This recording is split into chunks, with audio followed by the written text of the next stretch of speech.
الحمد لله الذي أنزل على عبده الكتاب ولم يجعل له عوجا قيما لينذر بأسا شديدا من لدنه ويبشر المؤمنين الذين يعملون الصالحات أن لهم أجرا حسنا ماكثين فيه أبدا وينذر الذين قالوا اتخذ الله ولدا ما لهم به من علم ولا لآبائهم كبرت كلمة تخرج من أفواههم إن يقولون إلا كذبا فلعلك باخع نفسك على آثارهم إن لم يؤمنوا بهذا الحديث أسفا إنا جعلنا ما على الأرض زينة لها لنبلوهم أيهم أحسن عملا وإنا لجاعلون ما عليها سعيدا جرزا أم حسبت أن أصحاب الكهف والرقيم كانوا من آياتنا عجبا إذ أوى الفتية إلى الكهف فقالوا ربنا آتنا من لدنك رحمة وهيئ لنا من أمرنا رشدا فضربنا على آذانهم في الكهف سنين عددا ثم بعثناهم لنعلم أي الحزبين أحصى لما لبثوا أمدا نحن نقص عليك نبأهم بالحق إنهم فتية آمنوا بربهم وزدناهم هدى وربطنا على قلوبهم إذ قاموا فقالوا ربنا رب السماوات والأرض لن ندعو من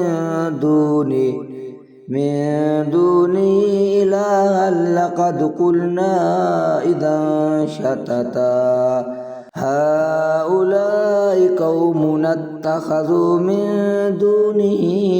آلهة لولا يأتون عليهم بسلطان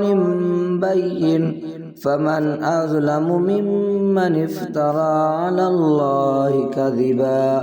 وإذ اعتزلتموهم وما يعبدون إلا الله فأووا إلى الكهف ينشر لكم ربكم من رحمته ويهيئ لكم من أمركم مرفقا وترى الشمس إذا طلعت تزاور عن كهفهم ذات اليمين وإذا غربت تقرضهم ذات الشمال وهم في فجوة من ذلك من آيات الله من يهد الله فهو المهتد ومن يضلل فلن تجد له وليا مرشدا وتحسبهم أيقاظا وهم رقود ونقلبهم ذات اليمين وذات الشمال وكلبهم باسط ذراعيه بالوسيد لو اطلعت عليهم لوليت منهم فرارا ولملئت منهم رعبا وكذلك بعثناهم ليتساءلوا بينهم قال قائل منهم كم لبثتم قالوا لبثنا يوما أو بعض يوم قالوا ربكم أعلم بما لبثتم فابعثوا أحدكم بورقكم هذه إلى المدينة فلينظر أيها أزكى طعاما فليأتكم برزق منه وليتلطف ولا يشعرن بكم أحدا إنهم إن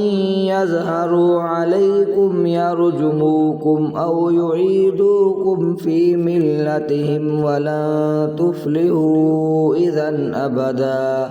وكذلك أعثرنا عليهم ليعلموا أن وعد الله حق وأن الساعة لا ريب فيها إذ يتنازعون بينهم أمرهم فقالوا بنوا عليهم بنيانا ربهم أعلم بهم قال الذين غلبوا على أمرهم لنتخذن عليهم مسجدا سيقولون ثلاثة رابعهم كلبهم ويقولون خمسة سادسهم كلبهم رجما بالغيب ويقولون سبعة وثامنهم كلبهم قل ربي أعلم بعدتهم ما يعلمهم إلا قليل فلا تمار فيهم إلا مراء ظاهرا ولا تستفت فيهم منهم أحدا ولا تقولن لشيء إني فاعل ذلك غدا إلا أن يشاء الله ولا تقولن لشيء إني فاعل ذلك غدا إلا أن يشاء الله واذكر ربك إذا نسيت وقل عسى أن يهديني ربي لأقرب من هذا رشدا ولبثوا في كهفهم 300 سنين وازدادوا 9 قل الله أعلم بما لبثوا له غيب السماوات والأرض أبصر به وأسمع ما لهم من دونه من ولي ولا يشرك في حكمه أحدا واتل ما أوحي إليك من كتاب ربك لا مبدل لكلماته ولن تجد من دونه ملتحدا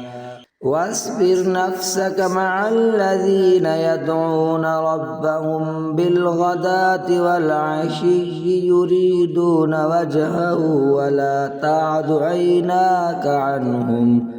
تريد زينة الحياة الدنيا ولا تطع من أغفلنا قلبه عن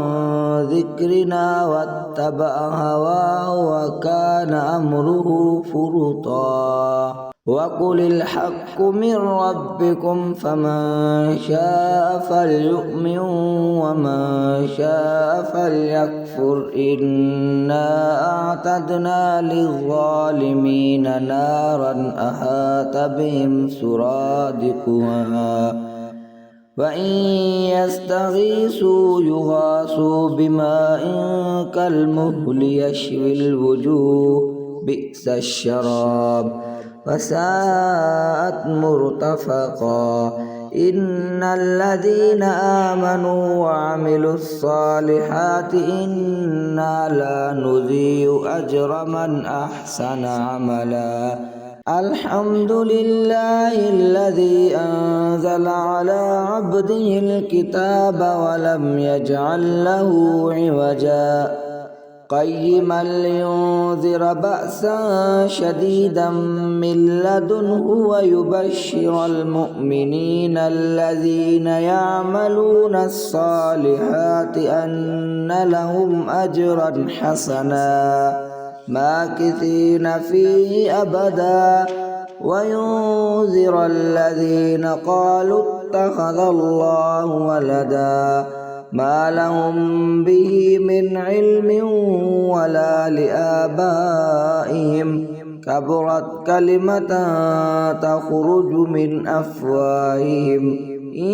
يقولون إلا كذبا فلعلك باخع نفسك على آثارهم إن لم يؤمنوا بهذا الحديث أسفا إنا جعلنا ما على الأرض زينة لها لنبلوهم أيهم أحسن عملا وإنا لجاعلون ما عليها سعيدا جرزا أم حسبت أن أصحاب الكهف والرقيم كانوا من آياتنا عجبا إذ أوى الفتية إلى الكهف فقالوا ربنا آتنا من لدنك رحمة وهيئ لنا من أمرنا رشدا فضربنا على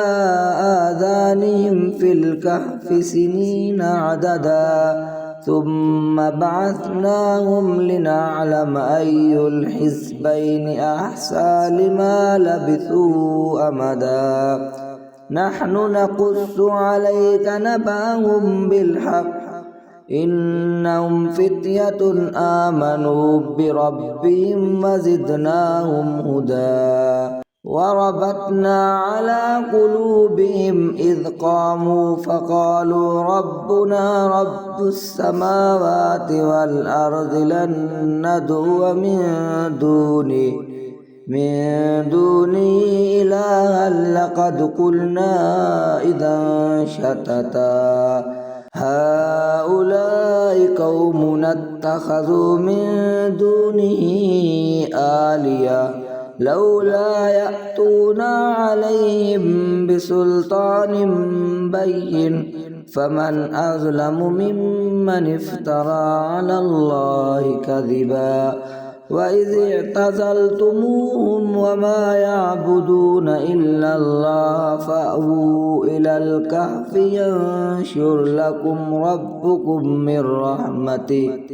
من رحمته ويهيئ لكم من أمركم مرفقا وترى الشمس إذا طلعت تزاور عن كهفهم ذات اليمين وإذا غربت تقرضهم ذات الشمال وهم في فجوة من ذلك من آيات الله من يهد الله فهو المهتد ومن يضلل فلن تجد له وليا مرشدا وتحسبهم أيقاظا وهم رقود ونقلبهم ذات اليمين وذات الشمال وكلبهم باسط ذراعيه بالوسيد لو اطلعت عليهم لوليت منهم فرارا ولملئت منهم رعبا وكذلك بعثناهم ليتساءلوا بينهم قال قائل منهم كم لبثتم قالوا لبثنا يوما أو بعض يوم قالوا ربكم أعلم بما لبثتم فابعثوا أحدكم بورقكم هذه إلى المدينة فلينظر أيها أزكى طعاما فليأتكم برزق منه وليتلطف ولا يشعرن بكم أحدا إنهم إن يظهروا عليكم يرجموكم أو يعيدوكم في ملتهم ولن تفلحوا إذا أبدا وكذلك أعثرنا عليهم ليعلموا أن وعد الله حق وأن الساعة لا ريب فيها إذ يتنازعون بينهم أمرهم فقالوا بنوا عليهم بنيانا ربهم أعلم بهم قال الذين غلبوا على أمرهم لنتخذن عليهم مسجدا سيقولون ثلاثة رابعهم كلبهم ويقولون خمسة سادسهم كلبهم رجما بالغيب ويقولون سبعة وثامنهم كلبهم قل ربي أعلم بعدتهم ما يعلمهم إلا قليل فلا تمار فيهم إلا مراء ظاهرا ولا تستفت فيهم منهم أحدا ولا تقولن لشيء إني فاعل ذلك غدا إلا أن يشاء الله ولا تقولن لشيء إني فاعل ذلك غدا إلا أن يشاء الله واذكر ربك إذا نسيت وقل عسى أن يهديني ربي لأقرب من هذا رشدا ولبثوا في كهفهم 300 سنين وازدادوا 9 قل الله أعلم بما لبثوا له غيب السماوات والأرض أبصر به وأسمع ما لهم من دونه من ولي ولا يشرك في حكمه أحدا واتل ما أوحي إليك من كتاب ربك لا مبدل لكلماته ولن تجد من دونه ملتحدا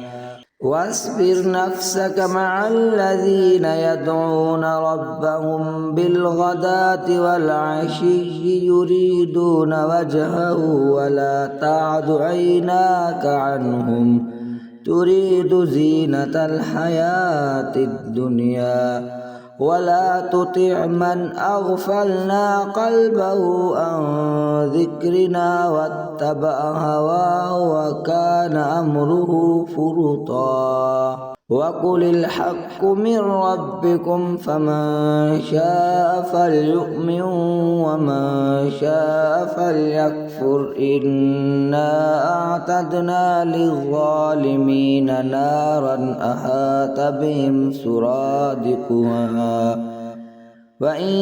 يستغيثوا يغاثوا بماء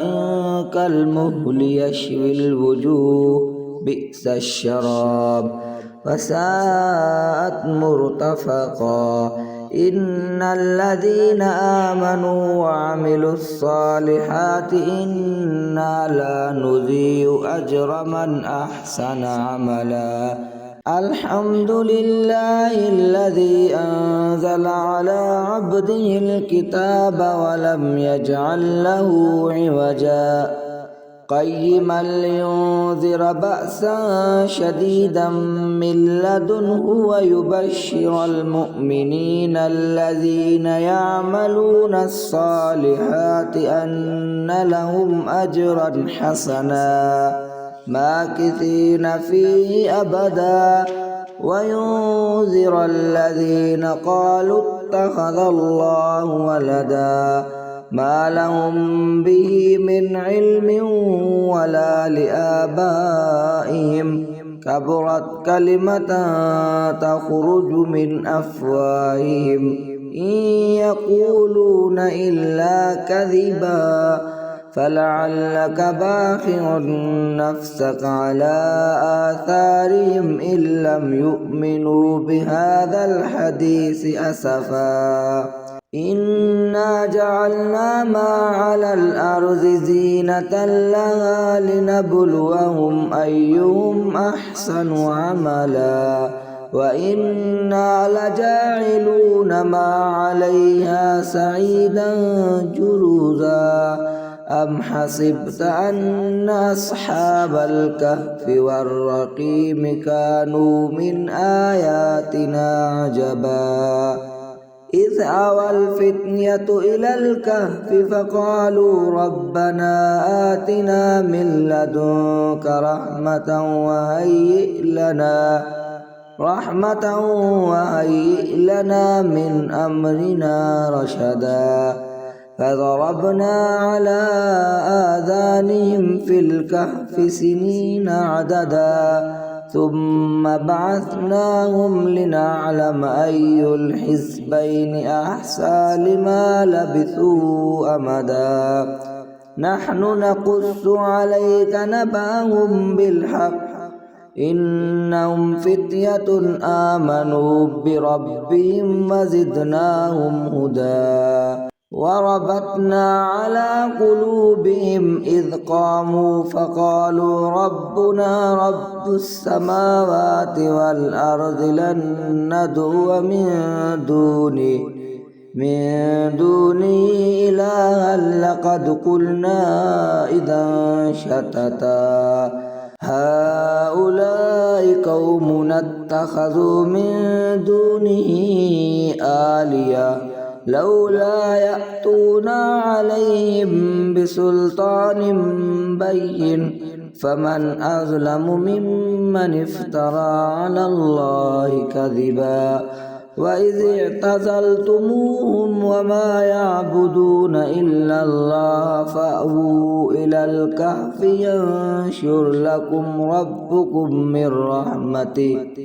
من رحمته ويهيئ لكم من أمركم مرفقا وترى الشمس إذا طلعت تزاور عن كهفهم ذات اليمين وإذا غربت تقرضهم ذات الشمال وهم في فجوة من ذلك من آيات الله من يهد الله فهو المهتد ومن يضلل فلن تجد له وليا مرشدا وتحسبهم أيقاظا وهم رقود ونقلبهم ذات اليمين وذات الشمال وكلبهم باسط ذراعيه بالوسيد لو اطلعت عليهم لوليت منهم فرارا ولملئت منهم رعبا وكذلك بعثناهم ليتساءلوا بينهم قال قائل منهم كم لبثتم قالوا لبثنا يوما أو بعض يوم قالوا ربكم أعلم بما لبثتم فابعثوا أحدكم بورقكم هذه إلى المدينة فلينظر أيها أزكى طعاما فليأتكم برزق منه وليتلطف ولا يشعرن بكم أحدا إنهم إن يظهروا عليكم يرجموكم أو يعيدوكم في ملتهم ولن تفلحوا إذا أبدا وكذلك أعثرنا عليهم ليعلموا أن وعد الله حق وأن الساعة لا ريب فيها إذ يتنازعون بينهم أمرهم فقالوا بنوا عليهم بنيانا ربهم أعلم بهم قال الذين غلبوا على أمرهم لنتخذن عليهم مسجدا سيقولون ثلاثة رابعهم كلبهم ويقولون خمسة سادسهم كلبهم رجما بالغيب ويقولون سبعة وثامنهم كلبهم قل ربي أعلم بعدتهم ما يعلمهم إلا قليل فلا تمار فيهم إلا مراء ظاهرا ولا تستفت فيهم منهم أحدا ولا تقولن لشيء إني فاعل ذلك غدا إلا أن يشاء الله ولا تقولن لشيء إني فاعل ذلك غدا إلا أن يشاء الله واذكر ربك إذا نسيت وقل عسى أن يهديني ربي لأقرب من هذا رشدا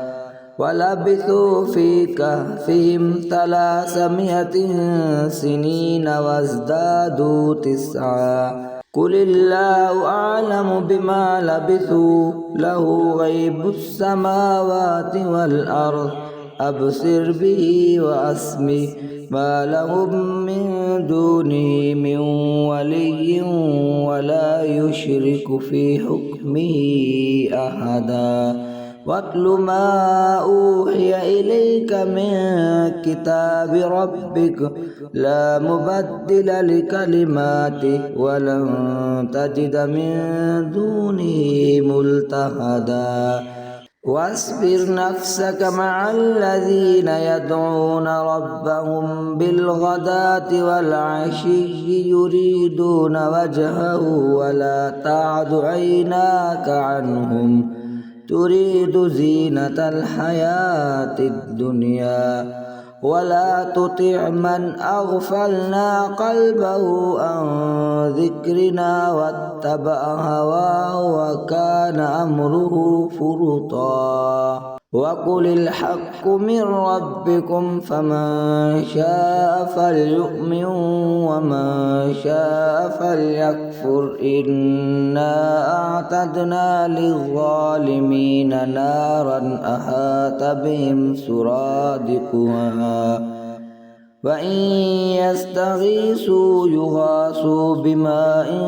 كالمهل يشوي الوجوه بئس الشراب وساءت مرتفقا إن الذين آمنوا وعملوا الصالحات إنا لا نضيع أجر من أحسن عملا الحمد لله الذي أنزل على عبده الكتاب ولم يجعل له عوجا قيما لينذر بأسا شديدا من لدنه ويبشر المؤمنين الذين يعملون الصالحات أن لهم أجرا حسنا ماكثين فيه أبدا وينذر الذين قالوا اتخذ الله ولدا ما لهم به من علم ولا لآبائهم كبرت كلمة تخرج من أفواههم إن يقولون إلا كذبا فلعلك باخع نفسك على آثارهم إن لم يؤمنوا بهذا الحديث أسفا إنا جعلنا ما على الأرض زينة لها لنبلوهم أيهم أحسن عملا وإنا لجاعلون ما عليها سعيدا جرزا أم حسبت أن أصحاب الكهف والرقيم كانوا من آياتنا عجبا إذ أوى الفتية إلى الكهف فقالوا ربنا آتنا من لدنك رحمة وهيئ لنا من أمرنا رشدا فضربنا على آذانهم في الكهف سنين عددا ثم بعثناهم لنعلم أي الحزبين أحصى لما لبثوا أمدا نحن نقص عليك نبأهم بالحق إنهم فتية آمنوا بربهم وزدناهم هدى وربطنا على قلوبهم إذ قاموا فقالوا ربنا رب السماوات والأرض لن ندعو من دونه إلها لقد قلنا إذا شتتا هؤلاء قومنا اتخذوا من دونه آلهة لولا يأتون عليهم بسلطان بين فمن أظلم ممن افترى على الله كذبا وإذ اعتزلتموهم وما يعبدون إلا الله فأووا إلى الكهف ينشر لكم ربكم من رحمته ويهيئ لكم من أمركم مرفقا وترى الشمس إذا طلعت تزاور عن كهفهم ذات اليمين وإذا غربت تقرضهم ذات الشمال وهم في فجوة من ذلك من آيات الله من يهد الله فهو المهتد ومن يضلل فلن تجد له وليا مرشدا وتحسبهم أيقاظا وهم رقود ونقلبهم ذات اليمين وذات الشمال وكلبهم باسط ذراعيه بالوسيد لو اطلعت عليهم لوليت منهم فرارا ولملئت منهم رعبا وكذلك بعثناهم ليتساءلوا بينهم قال قائل منهم كم لبثتم قالوا لبثنا يوما أو بعض يوم قالوا ربكم أعلم بما لبثتم فابعثوا أحدكم بورقكم هذه إلى المدينة فلينظر أيها أزكى طعاما فليأتكم برزق منه وليتلطف ولا يشعرن بكم أحدا إنهم إن